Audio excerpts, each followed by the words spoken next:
Yo, what is up, you guys? So, the other day I mentioned, something about Splice and a certain plugin that they're kind of doing right now with the promotion. So, Cableguys and Splice, I guess they've teamed up to do some kind of promotion where, if you invite 5 friends to Splice, you get a free plugin. So, I already have that plugin and I mentioned that in the video, and so someone basically asked me to show what that plugin is and how to use it and blah blah blah blah blah.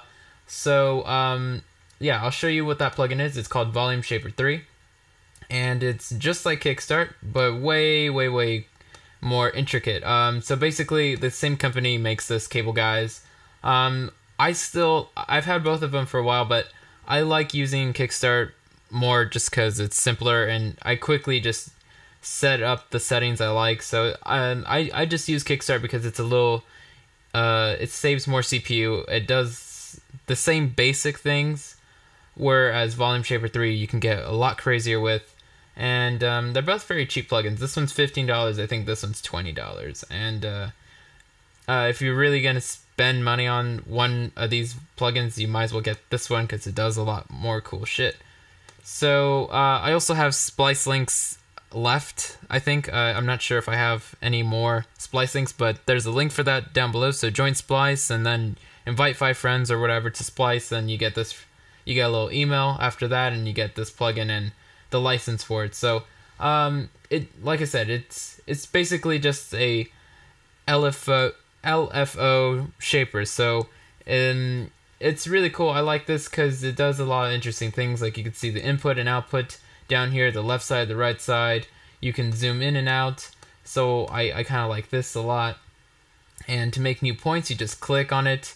You can drag it out, curve it. It's very easy to do. If you make a mistake, you can just go to the undo changes or the redo changes if you want to fix something. You have some basic waveforms that you can start working with. So if we go to another wave, we could just start a new one and click on a triangle and give it a sec because my computer is doing a million things at once like that. So we have a basic triangle, and we can zoom out a little bit, and we can place this more to the left or right or up and down depending on what we want to do.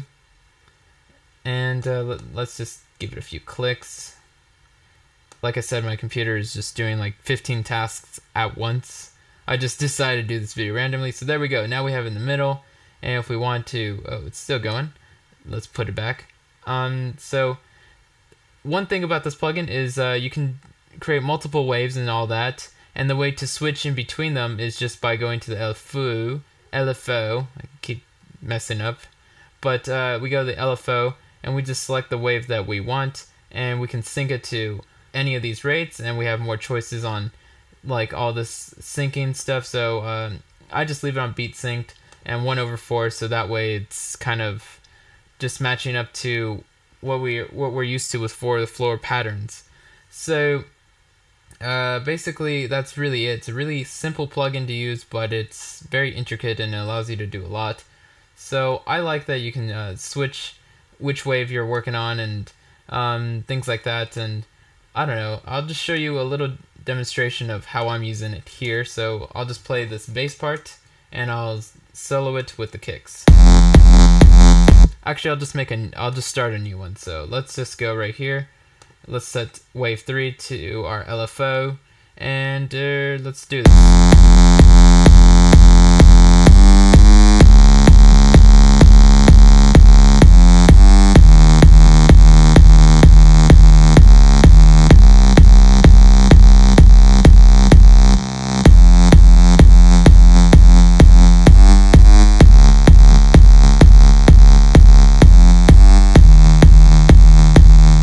And you can also snap it. So there's a snapping feature. Where is it? I think right here. So if you hold shift while this is enabled, you basically disable it when you're clicking around. But if you have it off, you can just put it, put these points wherever you want. But this is basically a snapping thing, so it will now just snap to certain points. So sometimes useful. I like it. And like I said, you can see the, whoops, I made a mistake there, so I'll just undo it. But you can also see the wave as it's coming in, so you can decide to turn off the input or the output. So depending on what you want to see, you can turn that on. So let's turn off the input and just see the output.